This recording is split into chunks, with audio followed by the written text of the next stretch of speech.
जब कर्ण का रथ कीचड़ में धंस गया था, जब उसका दिव्य कवच कुंडल पहले ही दान में जा चुका था, जब सामने अर्जुन खड़े थे, तभी आकाश से एक गर्जना हुई। वह कोई साधारण वानर नहीं थे, वह स्वयं पवन पुत्र थे।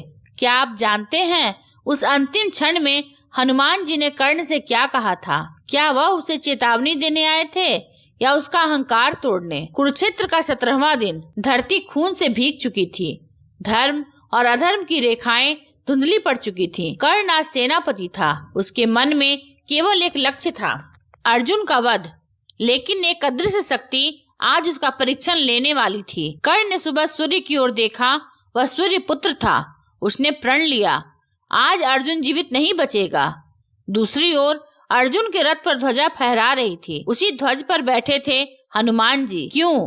क्योंकि अर्जुन ने वानर श्रेष्ठ को प्रसन्न किया था। उन्होंने वचन दिया था, मैं तुम्हारे रथ की रक्षा करूंगा। लेकिन आज बात केवल रक्षा की नहीं थी। जब कर्ण ने शक्तिशाली बाण छोड़ा, अर्जुन का रथ कई कदम पीछे खिसक गया। श्री कृष्ण मुस्कुराए। उन्होंने कहा, अर्जुन, तुम्हें पता है तुम्हारा रथ क्यों नहीं टूटा? अर्जुन ने सिर हिलाया। श्री कृष्ण बोले, क्योंकि उस ध्वजा पर हनुमान जी बैठे हैं। उस क्षण कर्ण ने भी आकाश की ओर देखा। उसे एक दिव्य रूप दिखाई दिया, एक वानर जिनकी आंखों में अग्नि थी।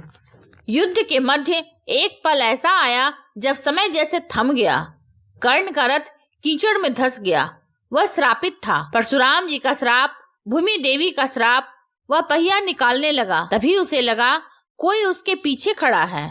वह मुड़ा, वहाँ वही वानर थे, लेकिन अब वह ध्वज पर नहीं थे, वह उसके सामने थे। हनुमान जी बोले, सूर्य पुत्र, तुम वीर हो, दानवीर हो, लेकिन क्या तुम धर्मवीर हो? कर्ण की आंखों में क्रोध चमका। मैंने जीवन भर अपमान सहा है, मैंने कभी अधर्म नहीं किया। हनुमान जी ने शांत स्वर में कहा, जब द्रौपदी का अपमान हुआ तब तुमने क्या किया? यह प्रश्न बिजली की तरह गिरा। कर्ण मौन हो गया। हनुमान जी बोले, वीरता केवल शौर्य नहीं होती, धर्म के साथ खड़े होना ही सच्ची वीरता है। कर्ण का हृदय कांप उठा। वह जानता था उस दिन सभा में उसने कठोर शब्द कहे थे, लेकिन उसने धीरे से कहा, मैंने मित्रता निभाई। हनुमान जी ने उत्तर दिया, मित्रता यदि अधर्म के साथ हो तो वह बंधन नहीं, बंधन का पाप है। हनुमान जी बोले, तुम्हारे पास अभी भी अवसर है, अर्जुन पर बाण मत चलाओ, यह युद्ध यहीं समाप्त हो सकता है। कर्ण ने सूर्य की ओर देखा। उसने कहा, मैं युद्ध भूमि से पीठ नहीं दिखा सकता, मैं कर्ण हूँ। हनुमान जी ने उसकी आंखों में देखा। उन्हें वहाँ पश्चाताप भी दिखा और अहंकार भी, और फिर समय फिर से चल पड़ा। अगर उस क्षण कर्ण धनुष रख देता तो महाभारत का अंत अलग होता, लेकिन उसने क्या चुना, धर्म या प्रतिज्ञा? कर्ण ने पहिया निकालने का प्रयास किया। उसने अर्जुन से कहा, धर्म के अनुसार निहत्थे पर वार मत करो।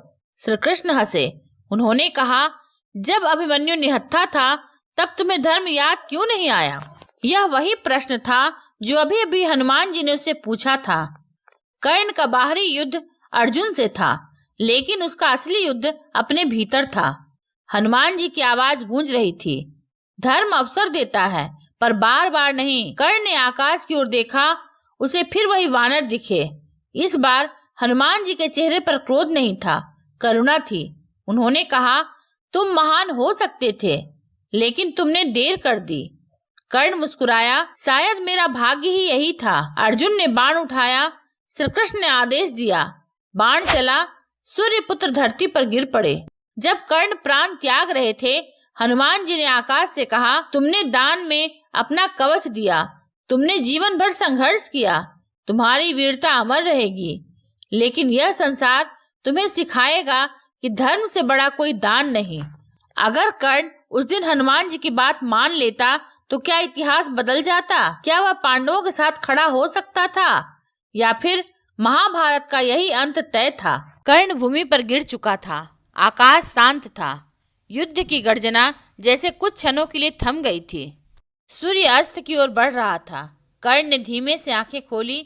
उसे लगा जैसे समय रुक गया हो।